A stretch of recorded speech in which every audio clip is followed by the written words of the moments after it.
स्वागत है आपका मेरे YouTube channel achievers point Monax classes में। और आज मैं ट्रिकोनोमेट्री का पार्ट 5 लेके आई हूँ। इसमें मैं आपको डिफरेंट टाइप्स के नंबर्स की डिग्री में वैल्यू निकालना सिखाऊंगी। हमें तो बस 0, 30, 45, 60 और 90 डिग्री की वैल्यू लर्न होती है, और यदि उससे ऊपर पूछ ले तो हम कैसे निकालेंगे, उसके लिए एक हमें कोऑर्डिनेट टेबल की यूज होता है। तो वो कैसे बनता है मैं आपको वो आज सिखाऊंगी। तो सबसे पहले हमें इसे 4 कोऑर्डिनेट में बांट लेते हैं इस टाइप से। तो ये जो होता है ये 0 डिग्री को शो करता है। कोई भी ऐसी घड़ी जो रहती है वो पूरी गोल गोल रहती है, और गोल गोल किसको शो करता है, 360 डिग्री को। तो यहाँ से लेके जब यहाँ 90 डिग्री का जो बनता है तो ये वाला जो एंगल होता है ये 90 डिग्री, 0 to 90, इसको फर्स्ट कोऑर्डिनेट बोलते हैं। फिर यहाँ से यहाँ तक ये 90 to 180 डिग्री होता है, इसे सेकेंड कोऑर्डिनेट बोलते हैं। 180 डिग्री, ये 90 to 1, इसको सेकेंड चतुर्थांश बोलते हैं। कभी कभी सिंपल ये भी पूछ लेते कि कौन से चतुर्थांश का। तो 0 to 90 first, 90 to 180 second, 180 to 90 में बांटा है। तो 180 में 90 और जोड़ेंगे तो ये 270 डिग्री हो जाता है। 270 में 90 जोड़ दे तो ये 0 डिग्री और 360 को भी डिनोट करता है पूरा चक्र। तो ये वाला जो है ये थर्ड कोऑर्डिनेट है, और ये वाला जो है ये फोर्थ कोऑर्डिनेट है।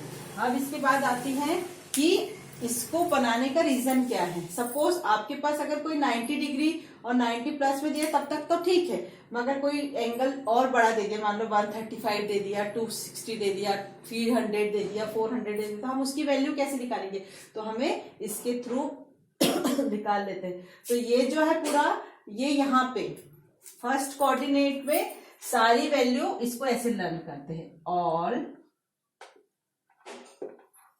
सिल्वर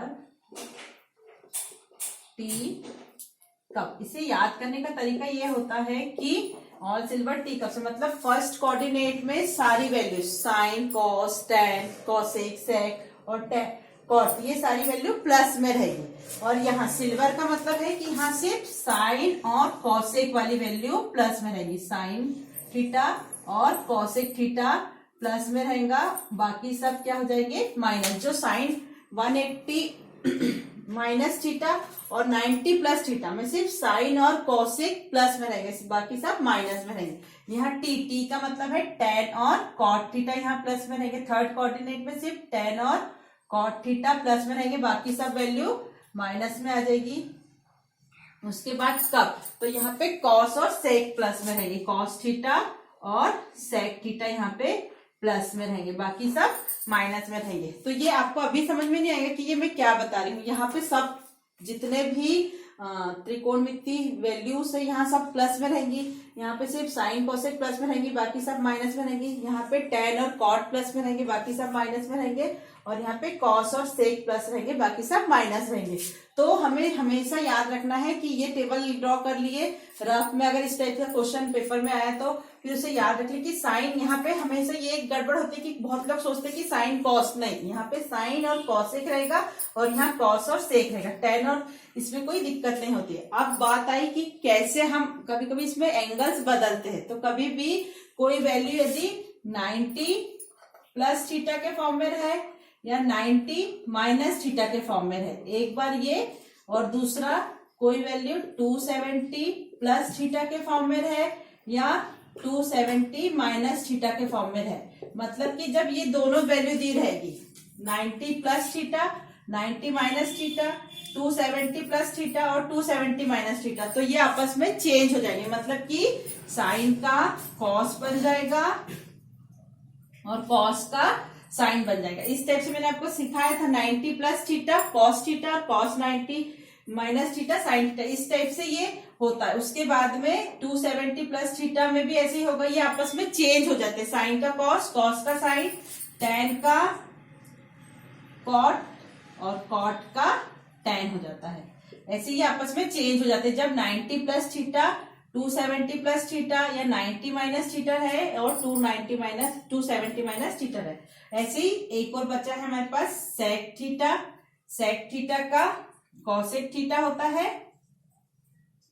और कॉसेक थीटा का सेक थीटा होता है। ये तीनों आपस में चेंज हो जाते हैं जब 90 प्लस थीटा और ये रहे।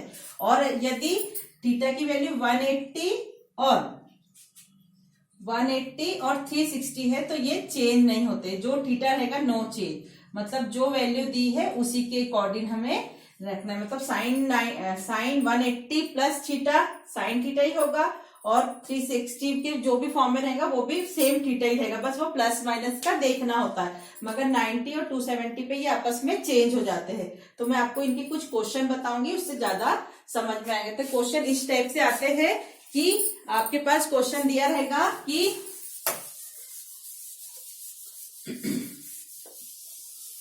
सपोज क्वेश्चन आएगा आपके पास कि cos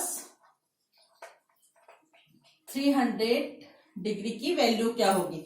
तो हमें तो बस cos की 0, 30, 45, 60 और 90 की डिग्री पता है।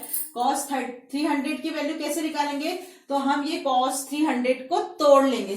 cos 300 को हम क्या तोड़ेंगे, cos, इसको लिख सकते हैं 300 को 270 डिग्री प्लस 30, 270 प्लस 30 300 हो जाएगा। और अब हम देखें तो 270 यहां तक 90, ये 180, ये 270, ये 270 तक यहाँ थर्ड खत्म हो गया, और जो फोर्थ वाला है 270 प्लस 30 वो यहाँ पे आएगा, 270 प्लस 30। और हमने यहाँ देखा कि यहाँ पे कॉस और सेक बस प्लस में रहेगी, बाकी सब माइनस में रहेंगे। तो यहाँ पे ये कॉस है, तो कॉस 270 पे तो ये चेंज हो जाएगा, तो कॉस का साइन हो जाएगा, बस कॉस है इसलिए ये प्लस साइन आएगा, और साइन 30 बन जाएगा। ये कॉस का साइन बन गया, और थीटा की वैल्यू 30, और कॉस हमेशा प्लस में रहेगा इसलिए यहाँ साइन 30 आया। और हमें टेबल पता है कि साइन 30 की वैल्यू क्या होती है, साइन 30 की वैल्यू 1/2 होती है। तो मतलब कि cos 300 की वैल्यू भी 1/2 होगी।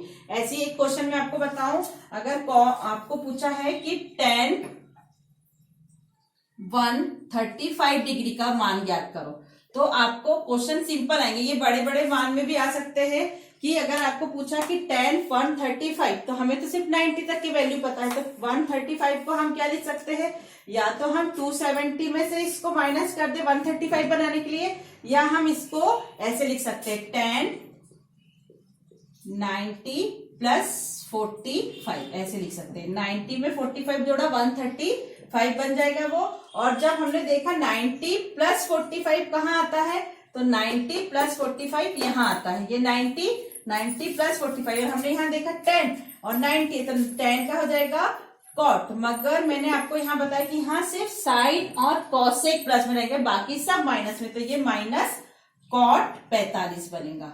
10 90 प्लस थीटा कॉट थीटा, और हमने देखा कि यहाँ पे सिर्फ साइन कॉसेक प्लस में, बाकी सब माइनस, तो माइनस कॉट 45 बना। और माइनस कॉट 45 की वैल्यू 1 होती है, तो ये -1 हो जाएगा। मतलब tan 135 की वैल्यू -1 होगी। इसी टाइप का और एक क्वेश्चन मैं आपको बता दूं, तो वो होगा, सपोज आपसे किसी ने पूछा, ये मैंने 3 आपको क्वेश्चन बता दी है, आप चाहो तो बुक से बहुत सारे क्वेश्चन की प्रैक्टिस कर सकते हैं। बस आपको इसे तोड़ना आना चाहिए, कौन से कोऑर्डिनेट में है, चेंज होगा कि नहीं होगा। यहाँ 270 था या 180 था। सपोज आपके पास किसी ने दे दिया कि cos 210 की वैल्यू फाइंड आउट करो। cos 210 की वैल्यू दे देंगे, तो अब हम देखेंगे कि cos 210 को हम कैसे तोड़ सकते हैं। तो cos 200 को हम ऐसे लिख सकते हैं, cos 180 डिग्री प्लस 30 डिग्री। 180 में 30 जोड़ो तो 210 आ जाएगा ये। अब हमने देखा 180, अब मैंने देखा यहाँ 180 है, मतलब जो थीटा है, जो वैल्यू दी है वो चेंज नहीं होगी। तो ये cos का cos ही रहेगा, मगर इसका माइनस आएगा कि प्लस। cos 30 तो होगा, मगर ये हमको पता करना है कि ये माइनस का है कि प्लस का, तो कैसे पता करेंगे, तो हम ऐसे रफली डायग्राम बना लेंगे। और यहाँ हमने देखा ये 90 है, ये 180 है, 180 प्लस थीटा यहाँ पे आएगा, और यहाँ पे सिर्फ tan और कॉट प्लस रहते, बाकी सब माइनस रहते। तो cos 180 प्लस थीटा, 180 देखा तो cos का cos ही रहेगा, चेंज नहीं होगा। सिर्फ चेंज कब होगा आपस में, 90 और 270 रहेगा तब यहाँ हमने देखा cos 180 आ गया, तो 180 पे ये cos 30 एज इट इज रहेगा। बस हमें ये चेक करना है कि माइनस है कि प्लस, वहां पे दोनों वैल्यू दी रहती है एग्जाम में, और हम जल्दी में गड़बड़ करके आते, तो एकदम रिलैक्स माइंड से हमें करना है। अब हम गए यहाँ 180 देखा, 180 प्लस थर्ड कोऑर्डिनेट है, और यहाँ सिर्फ tan कॉट प्लस में रहते हैं, तो मतलब ये cos 30 माइनस का हो गया। अब cos 30 की वैल्यू क्या होती है, तो cos 30 की वैल्यू होती है √3/2। टेबल लर्न होना चाहिए आपको, एटलीस्ट वो बना बना के आपको प्रैक्टिस करना है। मैंने आपको फर्स्ट अपनी 3rd वीडियो में वो वीडियो बनाना सिखाया था कि टेबल कैसे जनरेट करते। अब cos 30 की वैल्यू -√3/2 होती है और ये माइनस का माइनस हो गया, मतलब कि cos 210 की वैल्यू √3/2 होगी। आप होप सो आपको ये सारा वीडियो समझ में आया होगा। समझ में ना आया होगा तो इसे फिर से चला के देखिए, और समझ में आया होगा तो हमारे वीडियो को लाइक कीजिए, शेयर कीजिए, और यदि आप हमारे चैनल पे नए हो तो हमारे चैनल को सब्सक्राइब कीजिए। Thank you.